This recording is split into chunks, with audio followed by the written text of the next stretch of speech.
That's so awesome. Hey gang, Fred DiDomenico here. Obviously, you know who I am. You know who these two guys are, Dr. Chris DeCarlo and Dr. Lauren Mykalcio. Is that how it is? Yes. Chio? Chio is Mycal- Italian. From Mykalcio would be Italian. Right. But hey, it's all good. So anyway, hey, I asked these guys to be on here because when you look at it, I mean, just spinal corrective practice. First of all, when you look at elite practice, I mean, you guys coach the boot camps. You've been coaching for years. I mean, you went through as clients. You went to every seminar, every boot camp. I mean, once you got in, you were totally immersed. And you really are one of the top clinics that represent not just an elite practice, but a CBP practice, spinal correction. Thank you. You know, we've talked about this before. You get about 85% of your patients commit to full corrective care. That's 2 rounds. That's full CBP, by the way. And I believe last time, I'm sure I'm right, but I could be mistaken, 92% of those go into lifetime care. Yeah, Yes. for sure. Yeah, 92%. So when you look at that, man, and by the way, we mentioned this in the Jersey seminar, oops, over 60% of your county is on welfare. Yes. So Awesome. yeah, 2 rounds of 3,600 and then 92% of those. So what it is, I mean, it's mindset. It's you guys develop the skill, you have purpose, you have principle. And what today is really about is how you really do it. I mean, you guys develop the skill, but how you really do it. And this is what we were talking about. 4 ways to grow your office by investing in your team. Yes. Yes. Not an That expense. really is the foundation of how you do it. It's a beautiful thing for sure. It's a beautiful thing, man. So just, now that I did all the talking, now you guys are talking for the rest of the time. So, Yeah. Okay. really just if you guys could just kind of brief us on that, how, number one, that you learned and why that investing in your team is really the foundation of everything that you do. Right. So the reason that we did come up with we've created understanding of investing in our team as being one of the most important things is just from obviously pain, so Not having the right team. not having the right team. So that's how we're like, all right. When we first got our very, very, very first boot camp, we did a boot camp 2 in Atlanta, and we came back from the boot camp and instantly had rapid growth to the point of, 50% or even more growth in the first few months. So that handled the mindset part. But then, what comes after that is the systems, and we always preach it. And we kind of imploded because we just weren't ready for it. Our team wasn't ready for it. And Now, did you have your team to the first boot camp? No. That's why the team wasn't ready for it. That's why we're talking. Right. So first 3 months, growth. Then, we got on the phone with you, and, we had some issues with systems because the team wasn't there. And that was our first error, was not bringing our team. And then we took our team to the annual, or was semi-annuals at the time. And then we started investing in training in them. And then that's when all the magic started to really happen. And you see the growth, of the team and the mindset of the team, and the systems start to come into play. And then when you get that shift and you find the right team, it's when we noticed all of, everything started to come into play, and it became a lot easier. And we had consistent growth, and, the team was dialed in. So that's where we decided that, and we kind of realized team is the most important thing, that we have right now, for sure. So that's why we think this. Yeah. Well, yeah. And so, you also, sorry to cut you off, Lauren. That's okay. No, we also know, because elite clients, because you teach the boot camps, elite clients go to your office. And, it's funny because they come back and I talk to them, hey, I went to Chris and Lauren's office. I'm like, okay, what'd you see? And they say, well, gee, I'm doing a lot of that. And I'm like, first of all, here's the deal. You're seeing the end product. You're seeing of why you don't know why that patient is there every Monday, Wednesday, Friday at 5:30. You don't see their percent kept appointments. What you see are patients coming in, knowing why they're there, inspired. You don't know they just referred 2 people last week. You don't know that they don't miss their appointments. You don't know that the front desk doesn't have to call them. Right. So all you see is the easy part, and you think you're doing that, but it's everything you've done before that of why they're witnessing of what they're witnessing. Right. See your team at all the seminars and the trainings. Right. So that's what it is. It's all the work that we put in to get us to the point that why people want to come to our office and see it. And then, and we always just tell them just kind of, it's just easier. And, we've always learned this, just kind of do what we're doing already and just listen to don't do what we did in the past, do what we're doing now, and you'll get there faster and sooner than we are. So that's why we wanted to kind of do this part everyone can just listen. Yeah. So it was a joke we went through yesterday. You said it took you about 2 years. And you said, well, I want to do this podcast so it doesn't take them 2 years. I'm like, shoot, now they're going to go, what the hell's wrong with Fred? And you guys had a coach that sucked. It took 2 freaking years. Anyway, we're going to cover 4 things: training, responsibility, personal growth, appreciation, and then being a non-wavering leader. So we're just going to bang through 4 of those. Why don't we pick up with training? Right. So training obviously is, the first and most important thing is the boot camps. Teams don't want to bring their teams, or doctors don't want to bring their teams to the boot camps. Our girls have actually been to more boot camps this year than we have. I can't make it. It's so important that they go. They've been to every one of the California ones. They've been to Salt Lake? Yeah, Salt Lake. Park City. I get those confused all the time. And both Atlantas. And so they've been to every single thing that's happened so far that, so that's how important it is. So that I can't get there. She can't get there. We still send them every place because that's invaluable. So the boot camps and the experiences they get and the stuff that comes out of their mouths when they get back is, and I've said this a million times, is we just feel different. This stuff, their words are different. They act different. They're zero wavering. They're just different people every time. So one is boot camps. And if you can't go, teams got to go. They got to go. Yeah. Cause you can't teach them that in the office, like that immersion that you give and that experience that you give. There's no way. Can't be duplicated. No. You can't. And every single one of them is different. So, and they are different people when they come back, and I can't reproduce that. There's just no way. And it is invaluable to have them go. And the annuals just give, I also think it's a team building effort too. We kind of do it as a team building effort because you're growing with them mindfully outside the office where you are doing your daily tasks. So that is also to me a great experience for them. Yeah. So one of the biggest errors that we see is when a doctor will go alone or say, or not even go is the biggest one, but going alone is like we're going through stuff, and then I'll say like, well, who does this? And he's like, and they'll say my team or this person, and they're not even there, and you can't go back and duplicate it. You can't go back and try to explain it, and it's like it's like, oh, I didn't have the $400 for the ticket, and then we say, we talked about it. You'll get that money back by Monday at the latest, Wednesday? It was like, it's like, come on, man. It's like, you'll get 3 times that money back in the next day. It's such a it's bad. The word. It's like expense versus investment, just like a care plan. So, it's not an expense, it's an investment in their health and in their experience for your team. So boot camps and annuals are key. Yeah, we'll comment on the annuals because those are such, and this is what people don't get. The problem is the boot camps are so powerful. I think the annuals are even more powerful and they're just different. So, because you guys make every one of those, you don't miss those either. No, I've never missed one. We've never missed one ever. And however many years we've been with you, we've never ever missed one of those. Well, one is that they're so inexpensive.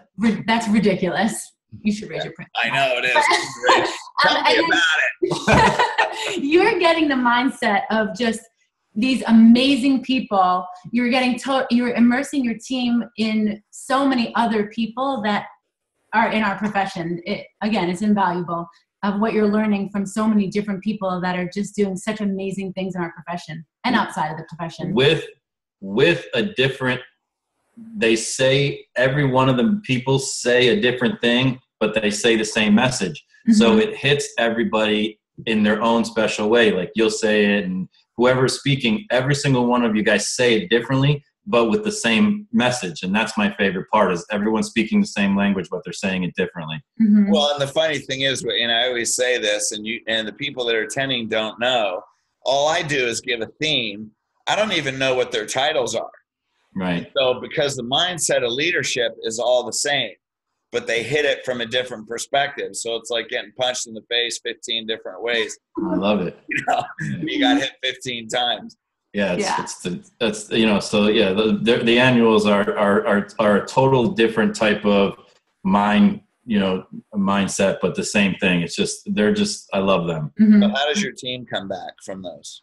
They always come back blown away, every single time, and it's like I said, they're always different. And we've already reviewed some of the speakers coming up. We review all the speakers together as a team, and they're all pumped up. And one of our girls just said last week she wants to make sure she gets a front row seat.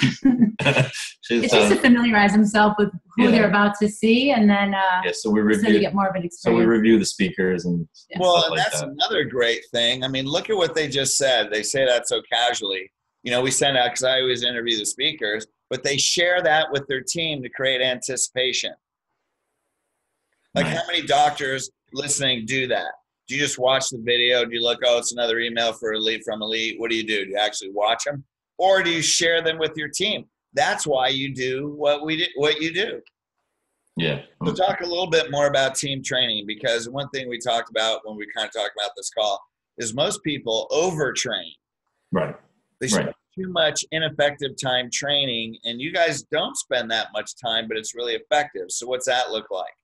So we spend, we don't spend a lot of time training. We do the weekly intention sheet is a 45-minute meeting, 12:15 to 1, where we'll cover all of, what the weekly intention sheet is and all the stuff involved in that, set the intention for the day and get the goals and all that, and then what's possible. And then we take another half hour that's from 2 to 2:30 on Tuesdays, and that's where we'll do either the teleconferences, we'll do some role playing, or we'll do something else to help them grow one way or the other. Like, for instance, right now we're reading your book. So our whole team is reading your book. So we set what we're going to do for the week, and then we read it on our own. Then we come back on this 2 o'clock to 2:30. We sit down, we say, what did we get out of it? How can we implement it personally? How can we implement it in the office? And what did it mean to us? And so that's just something else that we do. And then the pre and post huddles, but those are 2 or 3 minutes.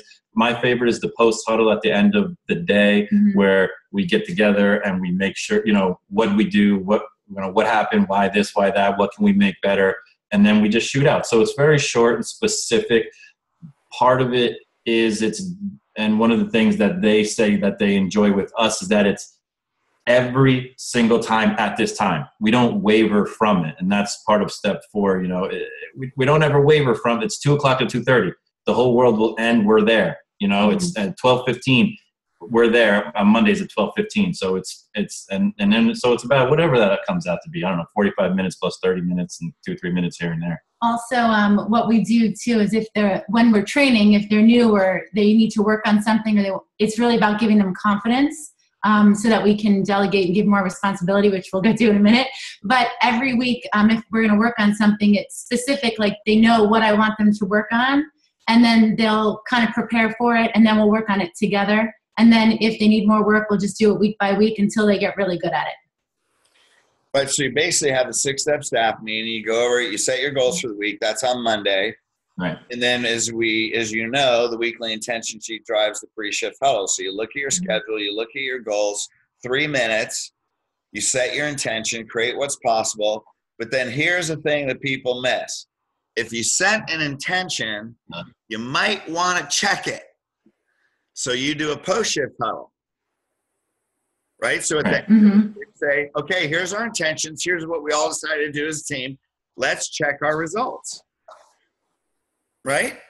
I mean, it seems so obvious when we talk right now. And that's what you say. Your favorite part isn't even the pre-shift huddle. Your favorite part is the post-shift huddle. Yeah. And that's 3 minutes. Yeah. Lauren loves the pre-shift huddle because gets them set up, fired up, sets the intention. We do a little spiritual fun thing. And then I'm the end of the post-shift huddle, and I'm like, cleanup guy. Cleanup guy. Did we get to it? Why didn't we get to it? What, blah, blah, blah. What's going on? Let's set up for tomorrow. What can we change? What are we doing for tomorrow? Set the intention for tomorrow, tonight, and then we call it a day. Mm-hmm. So, it is very fast. Super fast. Now, here's the deal, man, because you guys always blow me away. How many times, and this isn't about you, because you're actually doing what we teach. That's the freaking phenomenal thing. I can't tell you how many times on coaching calls, seminars, boot camps, I say, set the intention for your next shift. Yes. Right? So you have the whole team have a common mindset while you're building your practice while you're not in your office. While you're sleeping, your team is building your practice. Right. And one of the things we've always learned and from you is back in the day, and it always stays with me, is one person thinking of something versus 4 people thinking of something is that much stronger. So I never, ever, I'm not interested in thinking of it by myself. So I just think we all have the same goal. So it's growing all by itself. And everybody has different ideas, which is great. Yeah, and here's another thing that you've mastered. The dumber you are, the more successful you'll be. That's me. I'm the best. Okay, you get it. I'm just going to lay down on the floor. You guys see me when I'm talking. Finally got it. And got it. The rest. Okay, so. I think also the most frustrating, what we always hear too is the doctors, they get frustrated in their team, but it's because they didn't take the time to train them properly. Like you can't just expect someone to know something and expect all this out of them if you don't take the time to give it to them. Yeah. And, and that's true. And, the whole reason, and this isn't about do what Fred says, because I don't give a crap. If you got a better way to do it, then do it. The thing is, I just went through so much freaking pain that this was the only thing that worked. So it's not that I was smart. The bigger your practice is, the more people you lose. Bigger practices have far more pain than smaller practices. Right. That's for sure. I mean, you just have a bigger bank account, but when you're principled, you're losing 3 times as many people, 4 times more people. So it really sucks. Okay. So you don't have to train that hard. So let's explode that myth that it's not about time training. It's about effectiveness training. Right. Got that. I have a number 2, give responsibility.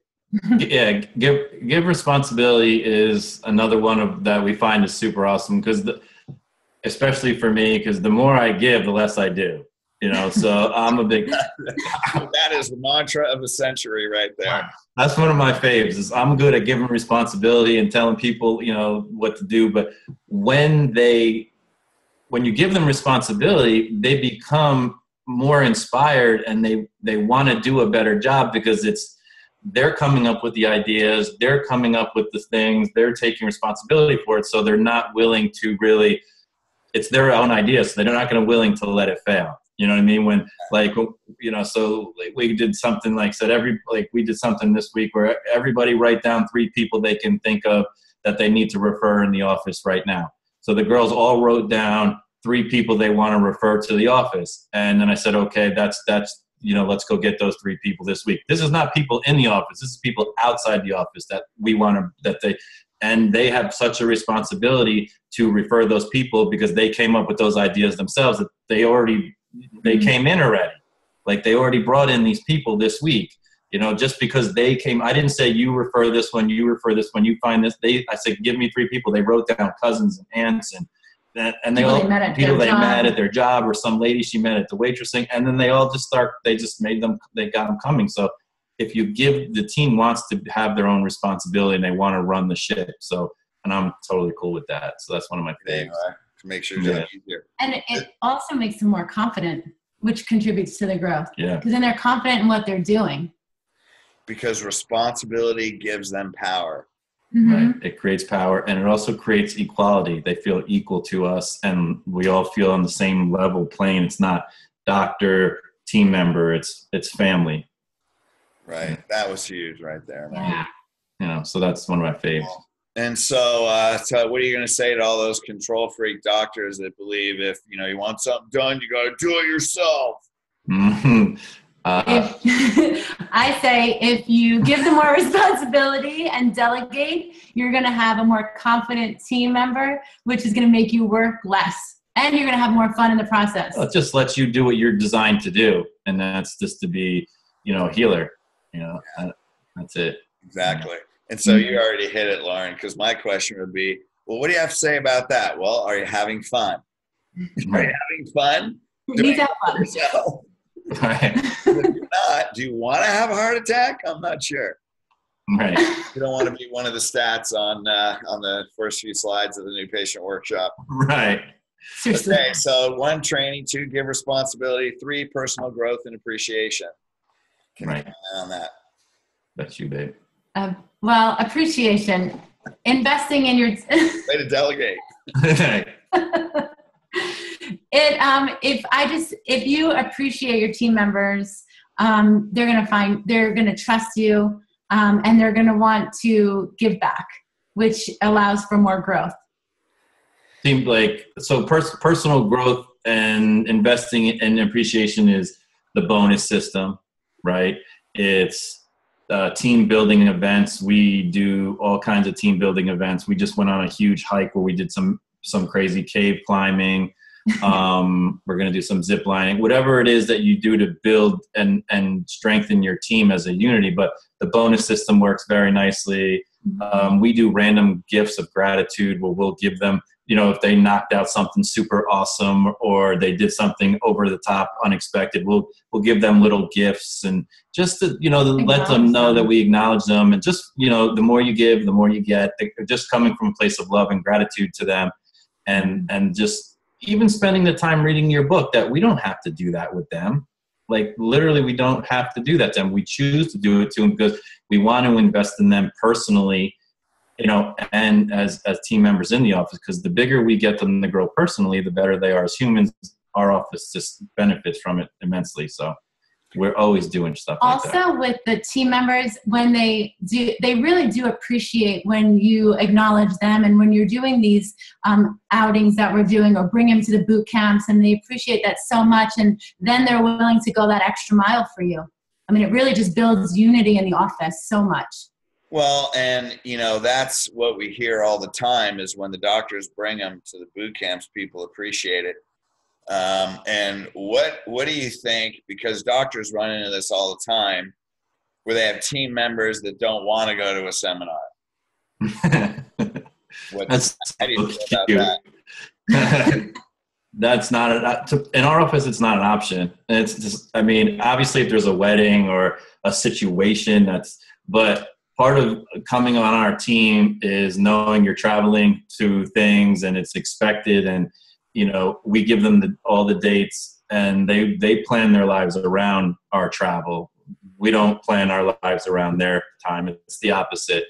We do it and give them advance. We always know when things are in advance, so that they can, rearrange their schedule if they need to. But they do know how important it is to us, and I guess they feel that how important it is to the office. And then once they experience it once, they realize how important it is to themselves and the growth of just them personally. And sometimes we don't really get that anymore. No, we don't get it because we're not going to accept it. And I don't want to sound, it's part of being on the team. It's not. To me, it's a work day. It's not an option really. We need them to be there in order, because I can't do it. I would never be able to do it on my own. So. Yeah. Yeah, I know. And obviously the thing is they get so much personal growth. And I think the thing is, and everybody knows it's been to an elite event. You can't go to an elite event and not get a little personal growth. Would be they didn't even participate. Most people get a lot of personal growth and they appreciate it. But I think one of the differences with you guys, maybe with other people, is they can bring their teams, but you guys come home and actually accentuate that personal growth through your training. Right. You actually focus. That's a major focus for you guys, is your desire is personal growth. Right. And so it's what you do, not just bring them to the experience, but what you guys do with your team after the experience. Right. And we bring it home, and then we always have a meeting afterwards, and we go over the boot camp, or it would be the annual, and what they got from it. And I'm always, what'd you get from it? How can you apply it to the office? How can you apply it in your personal life? What can we implement right now that you learned? And so we're always constantly pushing towards always personal growth, and just constantly investing in them. Yeah, even if they're only with you even if they're not going to be with you for the rest of your practice, but while they're there, they can get the most growth. Because if you think about it, like, they're in your office for a reason right now, and that is to grow personally as well. So wherever they're going on their journey, I know what they're learning here is a necessity. So I'm going to give them as much as I can. For subconscious beliefs for your employees too. Exactly. Yeah, exactly. That's what I was just going to say. Yeah. If anybody is in Elite, they're recognizing all these personal growth principles. Right. And then another thing, what people may or may not have picked up, but we always say, you ask 4 questions, you're going through the team manual, right? What was your impression? What's it mean? How do you apply in the office? How do you apply in your personal life? And you guys use those 4 questions across the board. For everything. Always. For everything. Yeah, that's a great template. And I'm sure there's a lot of people that may know those 4 questions, but they're not applying it across the board. Right.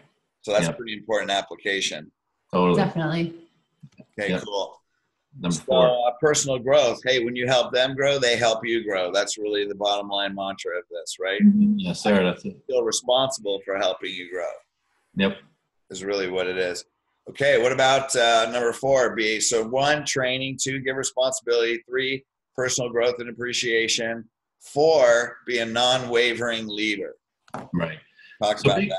Being a non-wavering leader it's really just a basic of all 1, 2, and 3 together. It's having them feel so confident in the system and so confident in you that basically when they're speaking, we're all speaking, like, what their words are, our words are, what my words are, their words are. So it's like we're all speaking through each other, or, they just can depend on us so much as a team that we all have each other's backs. When we're leading them, we're training them so that we never have a situation where I hear with some of these other doctors where they're getting mad about something or something went wrong, and then the next words out of my mouth are, well, did they know that wasn't right? Or did you ever train on that? Like, and then they're like, no. And I'm like, well, how you gotta just, part of the problem is just gotta be a better leader. You gotta just help them out, like, it's just knowing, it's again, doing the right thing, and is having them have that consistency. Yeah. And losing our connection there. You there? Yeah. You got it? Come back. I think also with that is having them they know that these are the system that I expect. Did you get it? Hello? Hey, there you go. Okay, see now you. we're back. Thank Got you. it? Yeah, Back? rough in there. All right. You probably should be wrapping this up. But hey, one thing is one thing that you mentioned was, what they're saying, you're saying, what you're saying, they're saying, and vice versa. And it hit me because so many people have drama amongst team members, which is totally unacceptable. Is you're not speaking about each other, you're speaking with each other. Right. Right. Like people speaking about each other. Oh, God. So many teams go through drama, right? Well, that's not allowed, man. No. Yeah. And I don't know if you heard me before, but being comfortable where they can express things to you, and we are just a team, but there's an expectation of each role on that team, and you have to be comfortable that that expectation is going to be followed through with the systems. Right. So what you're saying is nobody, just because you own the clinic doesn't mean you're above them. You're an equal team member. And that's why they have a responsibility. And also nothing is personal, meaning like their feedback is always welcomed and appreciated, even if you don't agree. Right. Yeah. And when we have a call you on your bullshit open lines, like if someone's energy's off, they call you on it, you know, so we're always, everyone's equal and we all want to have that same purpose. So if they got to call me out on something, they call me out on it, and we just, you know, we just work through it. Cool. So just kind of a summation. We had, what did we have? Training. Shit, man, lost my text. Training, give responsibility, personal growth, appreciation, be an unwavering leader, speak the same language, all that stuff. So any final thoughts? My final thought is, and I've always said it, and handling half the calls I handle, or when people call me, it's all about mismanagement of the team, you know, and it's always a large one. I'm like, so just please just invest in your teams and bring your teams, and it just makes everything so much easier. Like we just float around and have fun, and the team is super on purpose and principled, and it's all by all these things that we do. And it's just, if you invest in your team, your life just becomes easier. Right. So clarity. Go ahead. Have them have clarity on what you expect from them so that they can work towards that, because it's not going to happen overnight. And if you work on it a little bit each week and you just giving to them and then having that expectation, then within a few months, everyone's just going to be having a good time, and there's going to be so much less frustration and so much less work being done by everybody.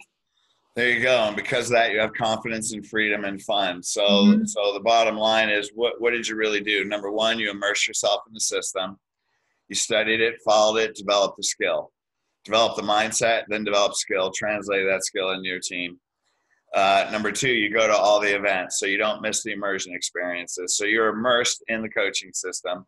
Next thing is you also had Haley out. You did the immersion experience. Well, she's coming out. She's coming out. They went to Chicago though. They did the immersion with Haley. Oh yeah, okay. So Haley's involved in your team training. Yes. And you follow the system, man, and you invest in your team.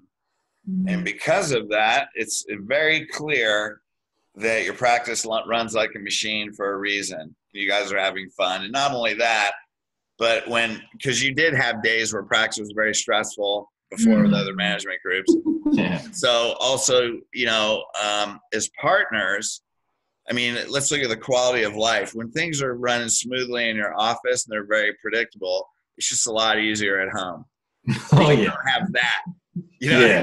Like there may be other things. but what's that face all about? but at least it's not that. Right. That's one less thing. Yeah. Let's why it's not right. They're funny, right? That's hilarious. But you know what? That's an important thing, man, because I mean, I experienced it, you know, when you work with your spouse, it's like your frequency of intimacy is dependent on how well things are going on in the office. Right, exactly. So it's all good. That's why they're smiling real big over there. So, but anyway, hey, thanks you guys. No problem. Thank you. Give these guys a shout out because I shout to them all the time. How about the October seminar, 1920 in Chicago? Be there. For sure. Everyone has to be there. You can't miss it, man. It's going to be life changing. For everybody. For everybody. And your team. Shit, I'm fired up about it, man. We just added Billy DeMoss again. We had him come.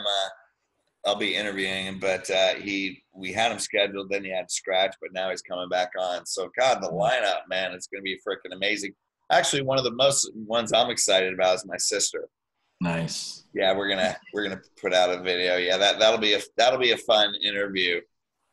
All right, yeah, that will be. I can't wait to see it. I know. Yeah, the corporate CEO was also the drill sergeant when I was a kid. She was my older sister. It was like, oh, no wonder you're the CEO type. He was trying to be the CEO of our family. Nice. But yeah, that'll be fun. So anyway, thank you guys a ton. And, thank you. No problem, man. Anytime. Out everywhere. See you in October. I'll see you in October. Bye. Love you guys. All right, bud. You're good.